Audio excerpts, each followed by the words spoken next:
1 Sao bên 5 5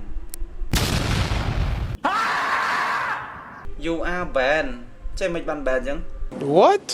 មិនគេ ban ខ្ញុំអញ្ចឹងម៉ែ ban ប្រហែលឲ្យម៉ោង ban 7ឲ្យម៉ោង7ឲ្យ20ម៉ោង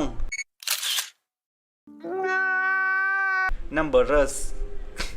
complain for another user អាហ្នឹងនេះមែនអាហ្នឹងបានន័យថាម៉េចបានន័យថាខ្ញុំ skip គេច្រើនដងពេកមែន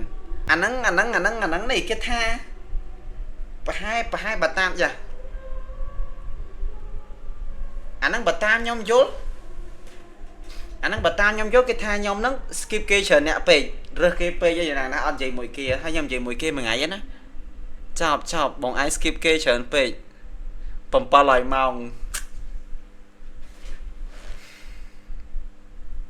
7ឲ្យម៉ោងមើល7ឲ្យម៉ោងចែកនឹងមួយថ្ងៃ24ម៉ោងហ៎7ឲ្យម៉ោងចែកជាមួយនឹង24ម៉ោង29ថ្ងៃ30ថ្ងៃមកអូន29ថ្ងៃហ៎